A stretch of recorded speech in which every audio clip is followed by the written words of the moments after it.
Mga Mars! Mga Mars! Sa tingin nyo, may karapatan ba sa mana ang isang ampon kapag namatay ang magulang nila? Para sa akin, oo. I mean, yun naman yung punto dun, di ba? Kapag inampon ka, ginawa ka na rin anak nila. Meaning to say, parte ka talaga ng pamilya, kaya it's a yes for me. Meron ka dapat karapatan sa mana. Alam mo, madaling sabihin yan eh. Paano kung walang legal adoption na naganap? Eh, di lalabas talagang hindi siya legal na anak. Ay, grabe, ang harsh naman po natin dyan. Dahan-dahan naman. So, ang nakalagay naman po sa birth certificate niya is yung pangalan ng mga magulang niya. So, ibig sabihin, legal na anak ang turing sa kanya. Yung mga adoptive parents, ganun ang turing sa kanya. Pero yung mga kapatid niya, iba yung pananaw, yung biological na anak. Tama. At isa pa, hindi ako chismosa ha, pero ito yung chismis.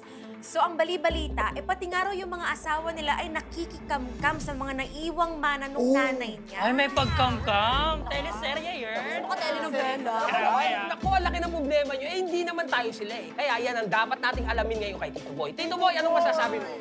Ang lawak na ng pinag-uusapan nyo. Narito po si Geneva.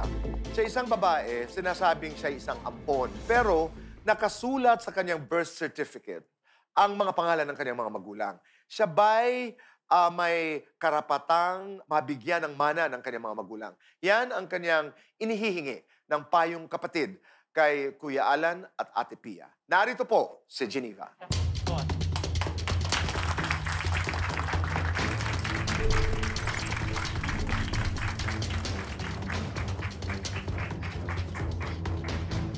Geneva, Ate Pia, Kuya Alan. Hello, Geneva. Geneva, thank you sa iyong tiwala. Can you tell us more about your parents and then yun nga, yung siblings mo at yung... At yung pagkakaalam niya sa sitwasyon niya. Yes. Maniwala ka, Al, ha? Merong hindi mali pala yung pagkaintindi nila sa sitwasyon nila. Tama. Maraming ganon. Akala niya, totoo siyang anak. Nalaman na lang niya, ampon siya. So ano yung sitwasyon mo sa pagkakaalam mo? Ang akin po, ang sabi lang sa akin ng mga magulang ko na adopted daw po ako. And then, na namatay na po sila, gusto ko lang pong ihingi ng tulong kung meron po ba akong rights na makukuha doon sa naiwan nila. Kasi nung sabi po ako sa kuya ko na, kuya ko may naiwan man po yung mami ko sa akin, suklian na lang po niya ako para may patayo makapag-umpisa ako ng... Sarili mo? Opo. And then po, siguro po naghingi sila ng advice doon sa pinsan namin. Chinat po ako na sinabihan po nila ako na, ay, huwag ka na mag-ampon. Sabi niya, kasi ampon ka lang. Hindi ko po kasi alam yun kasi po, ang nakalagay naman po sa mga papeles ko is yung mga magulang ko po na nakilala ko, yung mami at daddy ko. Linawin natin yun, ha? So, you're not, when you say papeles mo, you're talking about birth certificate. Yes po. So, sa birth certificate, lumalabas na yung parents mo. Sila po yung... So, yung mami mo gave birth to you at saka yung tatay mo. Yes po. So, in your case, walang formal adoption, walang legal adoption because nga, yung birth certificate, nakalagay doon na yung nanay at tatay mo, sila yung birth parents o biological parents mo. So, ate, hiwalay muna siguro natin yung mana at saka yung pagiging ampon, ha? Para lang malinaw. Kasi sa ating society ngayon, di ba, pag sinabing halimbawa ampon ka, that could mean tinuring kang anak ng parents or that could also mean na legally adopted ka. Okay? So to just make it very clear, if you are legally adopted, you have the same rights as legitimate children. So kung anong karapatan nila, pati mana, yun din ang sayo pagka legally adopted ka. Pag hindi ka legally adopted, you do not have the same rights as the children. So basically, pagdating sa mana doon, pag may iniwan sa'yo, meaning may will, yung parents, and it's part of the free portion, meaning yung portion na pwedeng ipamigay, so it's just like you're anyone else. So malinaw ha, na kapag ka ikaw ay legally adopted, pareho ka lang doon sa legitimate children. Unfortunately, for many Filipinos who are adopted, marami sa kanila ay hindi formal o hindi legal yung adoption. And then, isa din yung case na sinasabi mo. But, in fact, ang basihan mo lang, yung sinabi ng parents mo, hindi mo pa alam kung fact yon or hindi.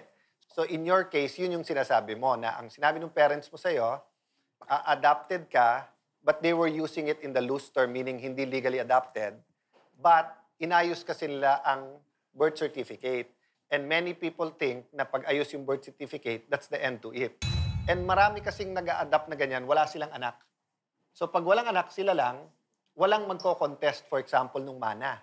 So, may iniwan bang will or bilin ang parents mo? Hindi ko po alam, sir. Oo. Hindi mo alam. Kasi i-assume natin kung meron, then dadalhin sa korte yung will, at pagkatapos, kung ano man yung free portion, ibibigay sa iyo yon.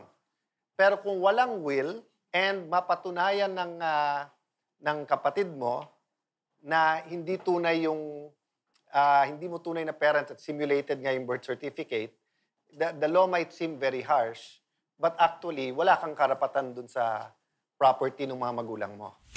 Because hindi na yung kanyang intent, kasi hindi nakasulat wala siyang binilin, ika nga.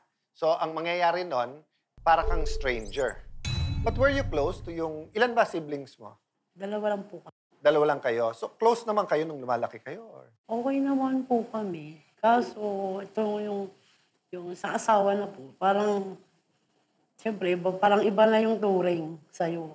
Wala nung namatay When did your yung mami ko. 2 years ago na po nung namatay. Opo. Nung nagkasakit po kasi yung mami ko, ako na yung nag-alaga sa kanya. Ako yung nagbabantay. Tapos po, di namatay siya. Ibinilin daw po ako dun sa kuya ko noon na sinabihan ng hospital pa kasi na wag mo pabayaan yung kapatid mo ha, ginanon daw po. Sabi naman daw po ng kuya ko, opo. Kaso nga po ngayon yung namatay yung mami ko, umalis na lang po ako kasi nga po, parang hindi na kapatid, parang katulong na lang. Hindi kayo nakapag-usap ng kuya mo? Hindi na po. Basta umalis na lamang kayo? Tingin mo kung mag-heart to heart kayong kapatid, manunumbalik yung relationship niyo. Kayong dalawa lang. Alam niyo. Kaya? Bakit? Wala ako.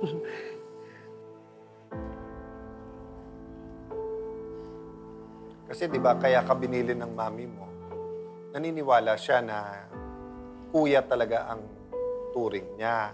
And then naniniwala naman siya sa'yo na ituturing mo talaga. Kasi po nung high school po ako, di ba namatay na po yung daddy ko. Umalis din po ako sa poder nila noon. Kasi parang binubuli na niya ako noon na, oh, wala na yung daddy mo dito. Papapetisyon ka na namin dito. Ginaganon na niya ako. Kaya nung high school, umalis ako. Nagtrabaho na lang po ako, namasukan na lang po ako. Kasi nagkaasawa po ako. Kailan ka lang bumalik nung nagkasakit, mami? Opo, nagkasakit na po yung mami ko kasi naputulan siya ng paa. Pero hindi ba siya lumambot dahil kayo umuwi para tulungan siya at alagaan ang mami niyo? Hindi ko alam eh. Para kasing ang ano niya sa akin, parang doon pa naman po parang sa tingin ko, ang tingin niya sa akin, kahati niya ako sa lahat. Ganun, parang yun po yung tingin ko lang po sa loob-loob ko po na bakit ako inampon, may naging kahati tuloy siya. Parang ganun po yung naging... Kasi noon po naririnig ko na siya sa mami ko na, ba't nag-ampon pa kayo? Ganun. Dadagdag ko lang, actually, may anak akong ampon, no? So, ramdam ko yung kalagayan mo. Para sa akin kasi, para sa kaalaman din ng iba, ang intention ng mambabata sa paggawa ng batas tungkol sa pag-aampon is maituring nga ang isang ampon na tunay na anak, walang panagkaiba. So do you know, Kuya Boy and mga maritim, that when you look at the birth certificate of a child who's adopted, walang nakasulat doon na adopted ka. It looks like a normal birth certificate. Kasi nga, hindi dapat na pagtiningnan niya ng school or ano na, ampon pala to, walang ganon. Kaya kung tutusin, possible kong intindihin na dumaan sa proseso ng pag-aampon sa'yo, legal ang dokumento mo. Walang pwedeng magsabi na, hindi totoo yun. Kailangan dalhin sa korte yun para questionin yun. Kaya pwede kong sabihin na kung ako yung nanay at sinabi ko, anak, ampon ka, pero tama pa rin yung dokumento mo. Meron lang tayong, ina-assume lang natin na simulated yun. Kasi hindi ko naman alam. Baka mamaya hindi mo rin alam kung inampon ka talaga ng legal na ampon. Kasi possible yun eh. Anyway, pupunta ka rin dun sa presumed legal and valid ang iyong dokumento. So, yun yung pinanghahawakan mo. So, with that in mind, lakasan mo yung loob mo. Diba? Kasi karapatan mo namang ipaglaban yan. So, Geneva, ako may isang tanong lang ako. Hindi mo kaya bilang kapatid mag-request in a very, very special way ng isang tahimik na pag-uusap na, kuya? One-on-one lang po kami. Oo, yung kayo lang. Ay, lumaki kayong magkasama eh. Magkapatid kayo eh. Wala kayong ganon. Wala. Malay mo, Geneva, nanonood kuya mo. So kung nanonood siya, ano sasabihin mo sa kanya? Go ahead.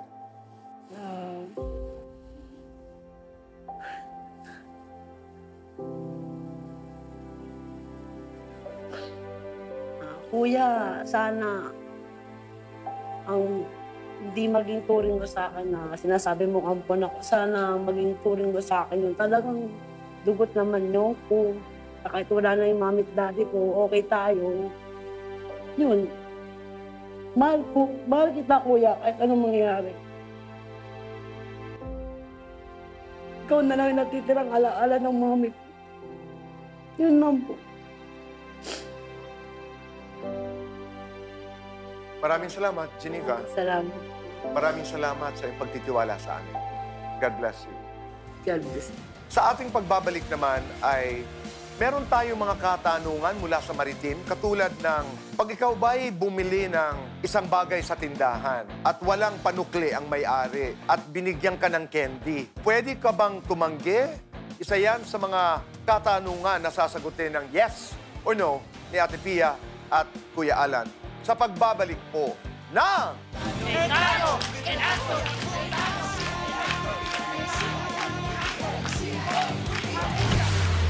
Bukod pa sa pagkakaalam sa kanyang karapatan, isa sa susunding payo ni Geneva ang pakikipag-usap muna sa kanyang kuya.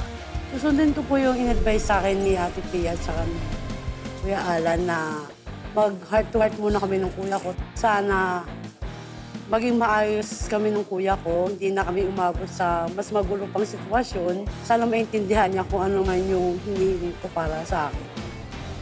Matuto akong magbukal ng kalooban sa kuya ko para maging maayos kami. Hangad din namin sa Cayetano in Action with Boy Abunda ang agarang pagkakasundo ni na Geneva at ng kanyang kuya. May problemang legal ka ba? Gusto po namin kasing sana maibalik sa amin yung gusto niya ng bata. Kung paano ko po kukunin sa kapatid ko po yung mana po namin. Kailangan niya ng pera, handa siyang sirain ang buhay ng iba, aalisan niya ng asawa. Kung papakulong ko po kasi siya, mawawalan po ng sustento yung mga anak ko. Magkomento o mag-message lang sa aming social media pages. We will assign you a lawyer if you want para nga mag-guide ka. You have a strong claim. Sa batas, wala tayong kawalan. Handang ipagtanggol ang inyong karapatan. Ipaglalaban natin ang totoo at yung patas. Sagot ka ng Cayetano in Action with Boy Abunda.